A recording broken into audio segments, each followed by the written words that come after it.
Pemirsa, pada periode Natal dan Tahun Baru, pola transaksi keuangan di Indonesia meningkat signifikan yang didorong oleh tingginya permintaan untuk belanja dan kebutuhan liburan.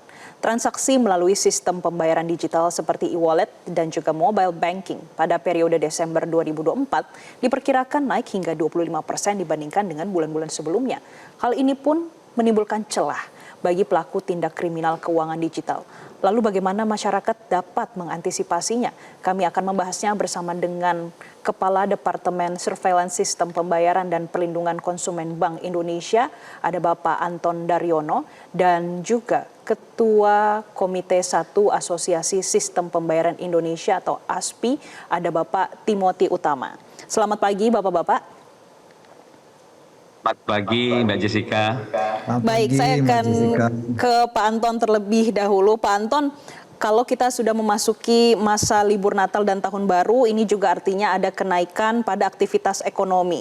Pak, untuk tahun ini bagaimana pola aktivitas ekonominya, dan juga tadi sempat disebutkan kalau 25% peningkatannya. Tapi kalau dibandingkan dengan tahun-tahun sebelumnya, seperti apa Pak? Apakah lebih tinggi atau justru menurun?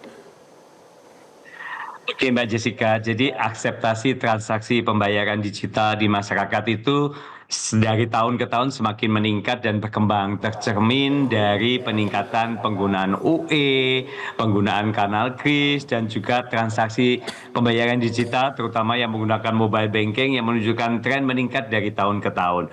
Untuk posisi November 2024, UE itu mengalami pertumbuhan 33% dibandingkan tahun lalu. Kemudian yang menggunakan mobile banking diteruskan dengan BIFAS itu menunjukkan peningkatan 69% dibandingkan posisi November tahun lalu, dan juga penggunaan kanal kris tumbuh sangat pesat sekali 186% dibandingkan posisi November tahun lalu. Transaksi tersebut diperkirakan akan terus meningkat lagi selama periode Nataru ini sejalan dengan aktivitas masyarakat di akhir tahun maupun Natal, dan juga dikarenakan adanya untuk promosi belanja, kemudian wisata maupun perjalanan. Dengan meningkatnya volume transaksi selama Nataru ini, kami terus menghimbau kepada masyarakat agar melakukan transaksi keuangan secara bijak dan terus waspada dalam bertransaksi agar dapat dilakukan transaksi tersebut dengan aman dan tentunya nyaman.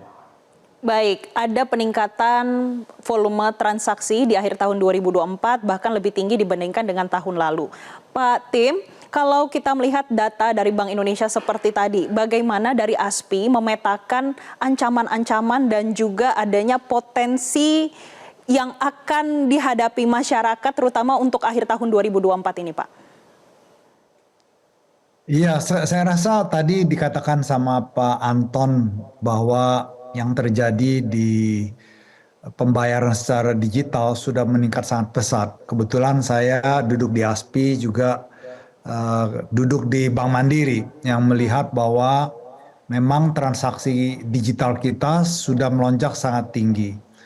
Nah, yang menurut hemat saya kata kunci yang paling penting tadi sudah Pak Anton bawakan adalah kita sebagai pengguna dengan adanya kemudahan harus tetap waspada. Karena penipuan di luar itu modelnya macam-macam. Ada yang pada dasarnya mereka mau mengambil detail-detail daripada untuk menjalankan penipuan, apakah itu dengan OTP yang diambil, detail-detail nasabah yang diambil, dan sebagainya. Jadi saya rasa kita harus mengantisipasi, melihat perkembangan yang terjadi, dan sekarang di industri, pelaku-pelaku industri untuk PJP sudah menjalankan banyak edukasi, di mana saya rasa yang paling penting untuk nasabah atau pengguna untuk selalu waspada dan mengetahui perkembangan-perkembangan terakhir yang terjadi dengan penipuan-penipuan. Jadi jangan terlalu gampang untuk bisa dibohongi, kira-kira begitu. Jadi kita sadari apa yang harus dijalankan, dan tidak pernah boleh membagikan data-data yang sensitif, terutama data-data pribadi.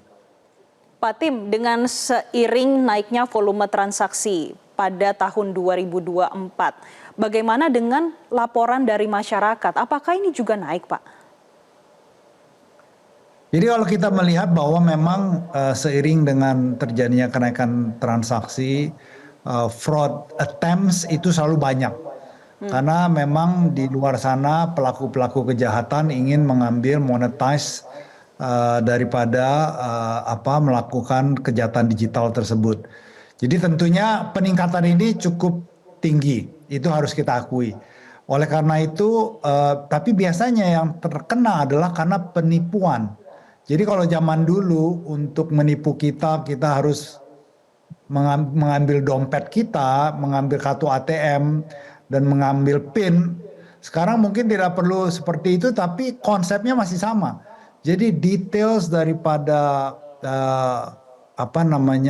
OTP ataupun PIN ataupun data-data pribadi tidak pernah boleh dibagikan secara online. Karena yang mereka akan coba adalah dengan phishing, dengan penipuan, mereka akan telepon supaya bisa mereka mendapatkan data-data yang sangat sensitif. Jadi dengan kata lain, kalau ada yang mau meminta data-data pribadi atau bukan PIN ataupun apapun itu, tanpa adanya kita yang menginisiasi, jangan pernah memberikan. Karena modus-modusnya beragam.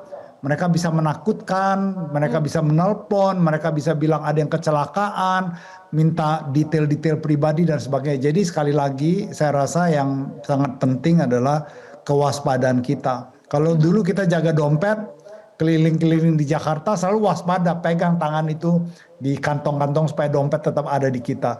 Nah sekarang konsep yang sama, kewaspadaan itu harus sangat-sangat tinggi, terutama di era digital. Nah kewaspadaan itu adalah melindungi data-data pribadi yang sangat penting untuk tidak kita bagikan kepada orang lain.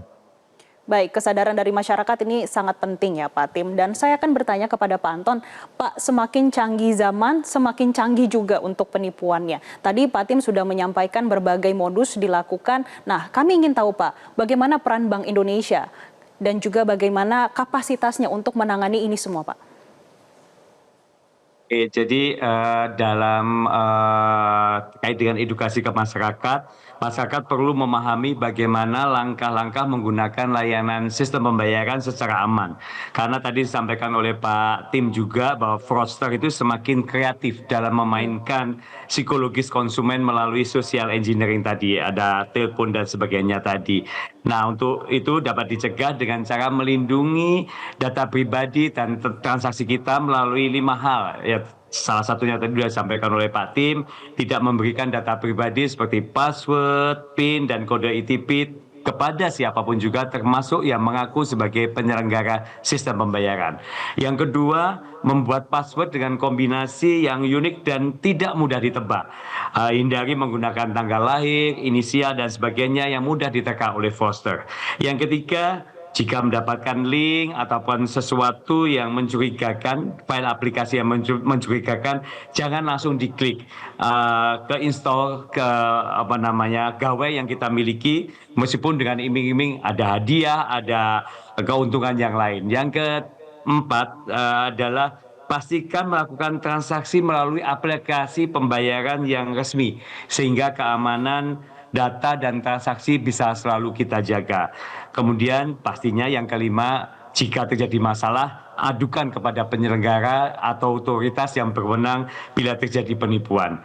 Selama periode Nataru ini, Bank Indonesia terus melakukan pengawasan secara aktif untuk memantau kelancaran, keamanan, dan keandalan sistem pembayaran di seluruh wilayah NKRI.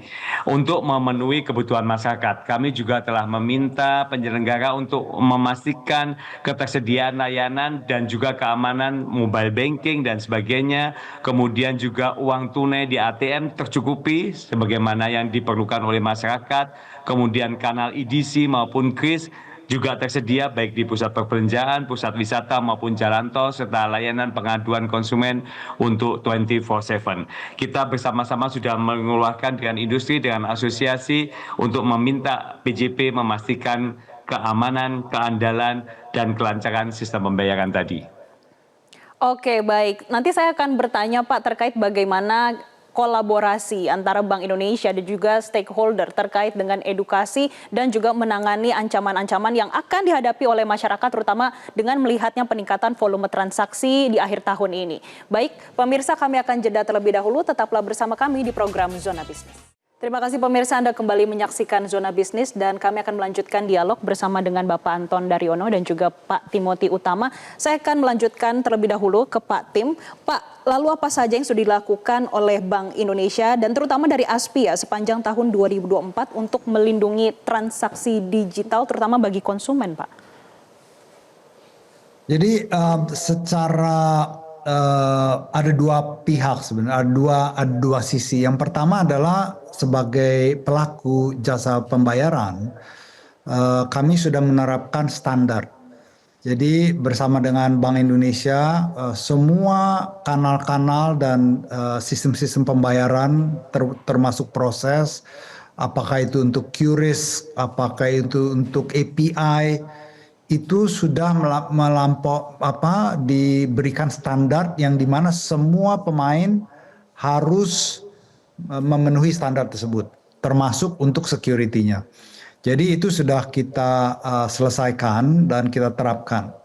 Nah itu untuk daripada termasuk juga untuk cyber security-nya, itu untuk pihak daripada pemain ataupun pelaku jasa pembayaran. Nah sekarang yang sering terjadi sebenarnya adalah dari pihak tadi yang dikatakan edukasi di mana nasabahnya harus tetap waspada. Nah yang sering terjadi memang adalah di mana nasabahnya tertipu untuk memberikan data-data atau detail-detail secara yang seharusnya tidak diberikan tapi diberikan. Sehingga mereka dengan berbagai cara fraudster tersebut memiliki kemampuan untuk account takeover. Nah itu dengan kata lain yang kita terus harus kencangkan adalah edukasi. Nah proses awareness ini yang harus kita gencar jalankan dan bersama semua pelaku industri, ASPI dan Bank Indonesia terus melakukan dengan masing-masing capabilities edukasi kepada nasabah daripada masing-masing pelaku jasa pembayaran. Nah itu akan terus ditingkatkan. Dan yang terakhir adalah memang sudah diminta bahwa untuk setiap pelaku PJP untuk mempunyai fraud detection system. Jadi kami sudah menerapkan seperti di Bank Mandiri untuk melihat pola-pola transaksi yang memang aneh akan di-highlight dan juga bisa di-stop gitu kira-kira. Nah itu terus kami lancarkan bersama-sama dengan kami jalankan bersama-sama dengan seluruh pelaku industri bekerja sama dengan Bank Indonesia.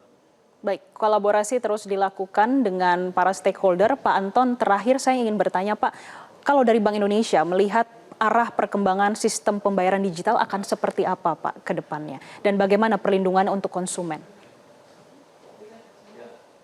Nah, jadi ke depan itu kan sistem pembayaran akan menunjukkan tren yang terus meningkat.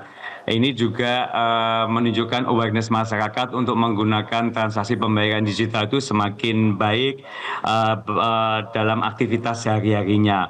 Untuk itu literasi masyarakat yang tercermin dari pemahaman dan perilaku yang bijak dan berhati-hati dalam bertransaksi dan melindungi data pribadi perlu terus ditingkatkan agar tidak mudah masuk dalam jebakan fraudster tadi.